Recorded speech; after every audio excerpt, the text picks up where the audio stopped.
Namaku Reni. Usiaku hampir mendekati kepala 3. Sudah menikah sejak 5 tahun yang lalu. Namun belum dikaruniai momongan. Suamiku berusia lebih tua dariku dengan jarak yang cukup jauh. Kehidupan kami bisa dibilang bahagia, bisa juga dibilang tidak. Dalam kehidupan sehari-hari, antara aku dan suamiku, tidak ada permasalahan yang pelik dan tidak mengancam pernikahan kami. Kondisi ini mungkin akibat belum adanya tanda-tanda kami akan dikaruniai seorang momongan. Kami rasakan hubungan pribadi antara aku dan suami jadi hambar. Tidak seperti tahun-tahun pertama pernikahan kami yang penuh dengan cinta yang membara. Dan saat ini, kami melakukannya hanya sekedar kewajiban saja, tidak seperti dulu. Nampaknya kami pun tidak mempermasalahkan ini. Akhirnya kami jadi sibuk mencari kegiatan masing-masing untuk menghilangkan kejenuhan ini. Suamiku semakin giat bekerja dan usahanya semakin maju. Aku pun demikian, dengan mencari kegiatan lain yang bisa menghilangkan kejenuhanku. Kami sama-sama sibuk dengan kegiatan masing-masing, sehingga waktu untuk beromantisan semakin jarang. Keadaan ini berlangsung cukup lama, hingga suatu saat terjadi hal baru yang mewarnai kehidupan kami, khususnya kehidupan pribadiku. Ketika itu kami mendapat kabar bahwa ayahku yang berada di lain kota bermaksud datang ke tempat kami. Suamiku langsung menyatakan kegembiraannya, dan tanpa menunggu persetujuanku, ia mengharapkan ayahku cepat-cepat datang. Dia bilang sudah sangat rindu sekali, karena bisa bertemu kembali setelah pertemuan terakhir ketika kami menikah dahulu. Demikian pula dengan ayahku. Katanya kepada suamiku mengatakan, bahwa ia pun sangat rindu, terutama kepadaku, anaknya yang tersayang. Aku hanya bisa memandang suamiku yang tengah menerima telepon dengan perasaan gundah. Setelah mendapat kabar itu, aku jadi sering melamun. Aku jadi gelisah menunggu kedatangan ayahku. Sebenarnya ia bukan ayah kandungku. Ia adalah ayah tiri. Ia menikahi ibuku ketika aku sudah remaja. Ketika itu ayahku masih bujangan dan usianya berbeda cukup jauh dengan ibuku. Kehidupan kami saat itu berlangsung normal. Disinilah awal dari segalanya. Ayahku yang masih muda merasa kurang terpenuhi kebutuhannya dan mulai mencari-cari jalan keluarnya. Celakanya, yang menjadi sasaran adalah diriku sendiri. Saat itu aku masih sangat muda dan tidak mengerti apa-apa. Ayahku ini sangat pandai mengelabuiku, sehingga akhirnya aku terperangkap oleh semua akal bulusnya. Sepeninggal ibu, ayah semakin menjadi-jadi. Aku tidak bisa berbuat banyak karena hidupku sangat tergantung kepadanya. Beruntunglah beberapa tahun kemudian, aku mendapatkan jodoh dan menikah dengan suamiku yang sekarang. Aku diboyong meninggalkan rumahku ke kota yang sangat jauh jaraknya. Itulah pengalaman yang sangat kesesalkan hingga hari ini. Hei sayang, tiba-tiba suamiku membuyarkan lamunanku. Kok malah ngelamun? Ayo kita berangkat sekarang.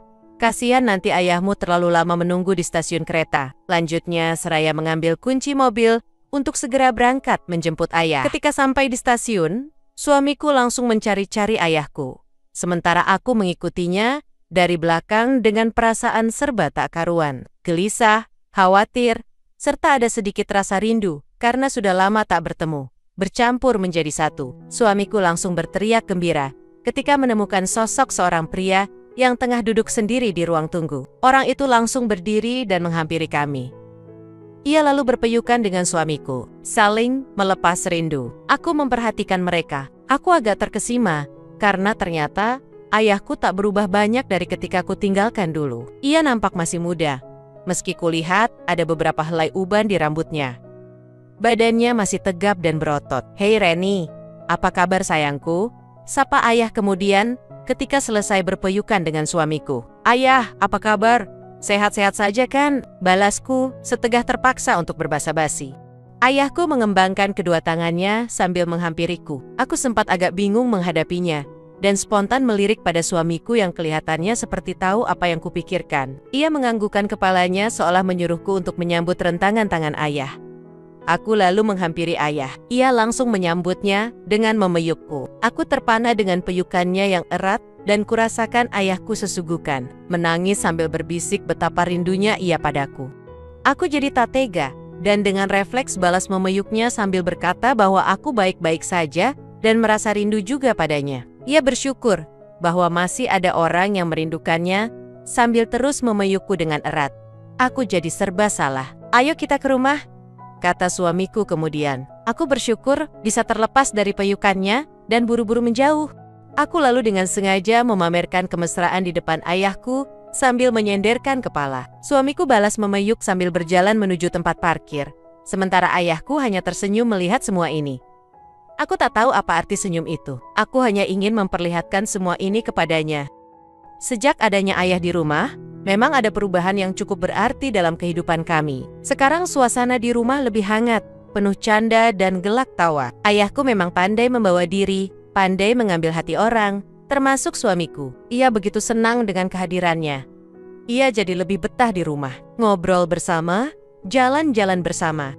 Dan yang lebih mengembirakan lagi, suamiku jadi lebih mesra kepadaku. Ia sering mengajakku berbagi rezeki. Aku turut gembira dengan perubahan ini. Tadinya aku sempat khawatir akan kehadiran ayah yang akan membuat masalah baru. Tetapi ternyata tidak, justru sebaliknya. Namun di balik itu, aku agak was-was juga, karena kemesraan suamiku ternyata atas saran ayahku. Katanya ia banyak memberi nasihat bagaimana cara membahagiakan seorang istri. Aku terperanjat mendengar ini. Jangan-jangan, aku tak mau berpikir sejauh itu. Rasa kekhawatiranku ternyata beralasan juga. Kekhawatiran berkembang menjadi rasa takut. Malam itu suamiku memberitahu bahwa ia akan pergi keluar kota untuk mengurus bisnisnya selama beberapa hari. Aku terkejut dan berupaya mencegahnya agar jangan pergi. Memangnya kenapa? Toh biasanya juga aku suka keluar kota untuk bisnis, bukan untuk main-main. Katanya kemudian, bukan itu, aku masih kangen sama kamu. Jawabku mencari alasan. Aku cuma 3 hari, mungkin kalau bisa cepat selesai, bisa 2 hari aku sudah kembali. Kata suamiku lagi, kamu di sini kan ada ayah, juga si Inah. Jadi tak perlu takut ditinggal sendiri. Katanya lagi, justru itu yang kutakutkan, kataku tetapi hanya dalam hati.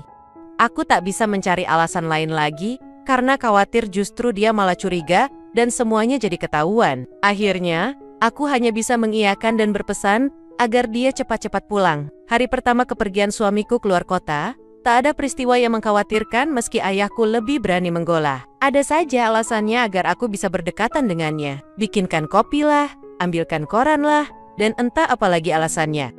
Ia mencoba menggolah dengan memegang tanganku, pada saat aku memberikan koran padanya. Aku jadi semakin hati-hati terhadapnya. Pintu kamar selalu kukunci dari dalam. Tetapi masih saja aku kecolongan sampai suatu ketika, terulang kembali peristiwa masa lalu yang sering kusesalkan. Sore itu aku habis senam seperti biasa sekali dalam seminggu. Setelah mandi, aku langsung makan untuk kemudian beristirahat di kamar. Mungkin karena badan terasa penat dan pegal sehabis senam, aku jadi mengantuk dan langsung tertidur. Celakanya, aku lupa mengunci pintu kamar. Setengah bermimpi, aku merasakan diriku begitu nyaman. Rasa penat dan pegal-pegal tadi berangsur hilang. Bahkan, aku merasakan diriku bereaksi aneh. Rasa nyaman sedikit demi sedikit berubah menjadi sesuatu yang membuatku kemana-mana.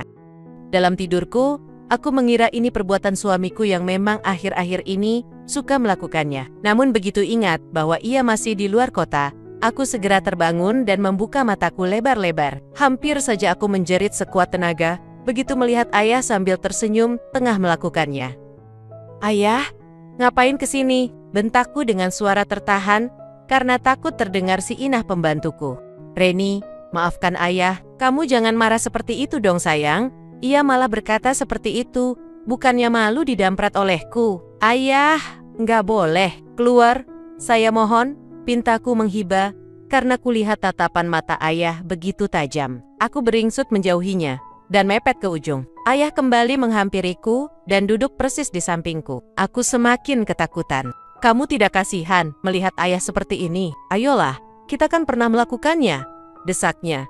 Jangan bicarakan masa lalu, aku sudah melupakannya, dan tak akan pernah mengulanginya. Jawabku dengan marah, karena diingatkan peristiwa yang paling kusesali. Oke, ayah nggak akan cerita itu lagi, tapi kasihanilah ayahmu ini. Sudah bertahun-tahun tidak pernah merasakannya lagi. Lanjutnya kemudian, ayah lalu bercerita bahwa ia tak pernah melakukan dengan wanita lain selain ibu dan diriku. Dia tak pernah merasa tertarik selain dengan kami.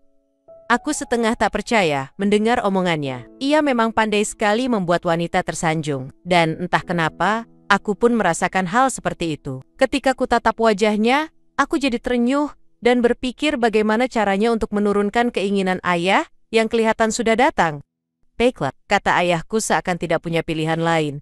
Karena aku ngotot tak akan memberikan apa yang dimintanya. Mungkin Inilah kesalahanku. Aku terlalu yakin bahwa jalan keluar ini akan menghentikannya. Kupikir biasanya lelaki kalau sudah terwujud pasti akan surut untuk kemudian tertidur. Tanganku bergerak canggung. Bagaimanapun juga baru kali ini aku memegang kartu as di orang lain selain milik suamiku. Meski dulu pernah merasakannya juga, tapi itu dulu sekali.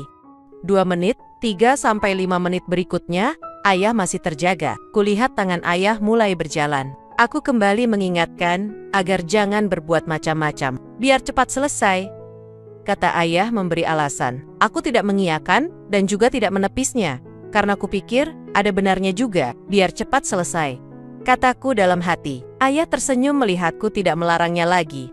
Sebagai wanita normal, aku merasakan kenyamanan atas perhatian ini.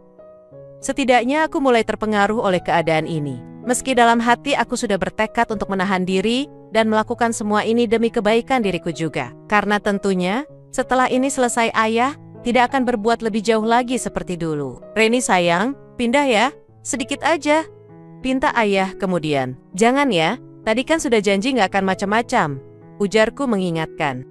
Sedikit aja ya, desaknya lagi seraya melakukannya. Aku jadi gomang dan serba salah. Oh Reni, kamu benar-benar cantik sekali, pujinya.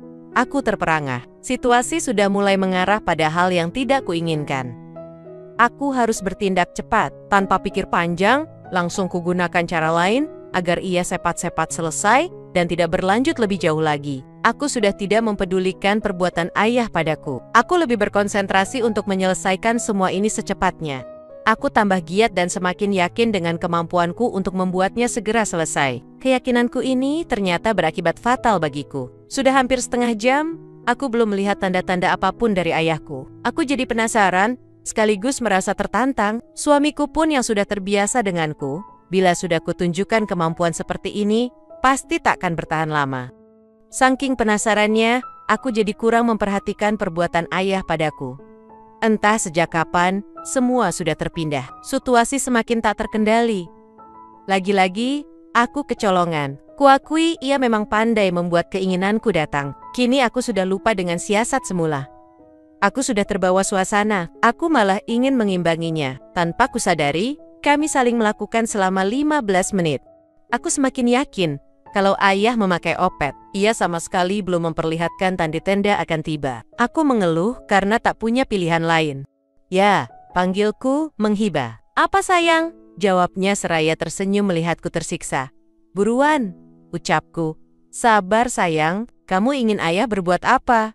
Tanyanya pura-pura tak mengerti. Aku tak menjawab. Tentu saja, aku malu mengatakannya secara terbuka apa keinginanku saat itu. Namun ayah sepertinya ingin mendengarnya langsung dariku. Reni ingin ayah segera mulai, kataku akhirnya dengan terpaksa. Aku sebenarnya sangat malu mengatakan ini. Aku yang tadi begitu ngotot tidak akan memberikan padanya, kini malah meminta-minta. Perempuan macam apa aku ini? Baiklah sayang, tapi santai ya, kata ayahku dengan penuh kemenangan, telah berhasil menaklukkan diriku.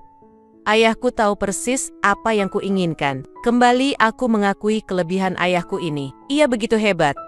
Dan entah apalagi sebutan yang pantas kuberikan padanya. Yang pasti aku merasakan kebahagiaan tak terhingga berbagi dengannya. Meski kusadari perbuatan ini sangat terlarang dan akan mengakibatkan permasalahan besar nantinya. Sayang, resapi semua ini. Ayah ingin kamu dapat merasakan kebahagiaan yang belum pernah kamu alami, bisik ayah. Ayah sayang padamu.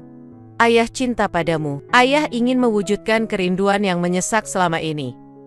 Lanjutnya tak henti-henti membisikkan untayan kata-kata indah yang terdengar begitu romantis. Aku mendengarnya dengan perasaan tak menentu. Kenapa ini datangnya dari lelaki yang bukan semestinya kusayangi? Mengapa keindahan ini kualami bersama ayahku sendiri? Meski ayah tiri, tetapi sudah seperti ayah kandungku sendiri. Tanpa terasa air mata menitik jatuh ke pipi. Ia terkejut melihat ini. Ia tampak khawatir melihatku menangis. Reni sayang, kenapa menangis? Bisiknya buru-buru. Maafkan ayah kalau telah membuatmu menderita. Lanjutnya, aku semakin sedih merasakan ini. Tetapi ini bukan hanya salahnya. Aku pun berandil besar dalam kesalahan ini. Aku tidak bisa menyalahkannya saja. Aku harus jujur dan adil menyikapinya. Aku masih penasaran dengannya. Sampai saat ini, ayah belum juga mencapai puncaknya.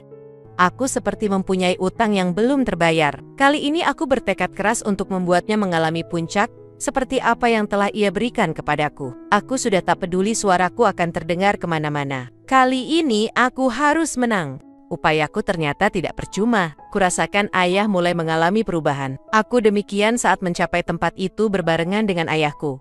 Ternyata acara tadi memakan waktu lebih 1 jam. Gila, ucapku dalam hati. Belum pernah rasanya aku melakukannya sampai sedemikian lamanya. Perasaanku tiba-tiba terusik. Sepertinya aku mendengar sesuatu dari luar pintu kamar. Tetapi aku terlalu lelah untuk memperhatikannya dan akhirnya tertidur dalam peyukan ayahku. Melupakan semua konsekuensi dari peristiwa di malam ini di kemudian hari. Sekian dan terima kasih. Seperti itulah kejadian yang aku alami dengan ayah tiriku. Semoga teman-teman terhibur ya.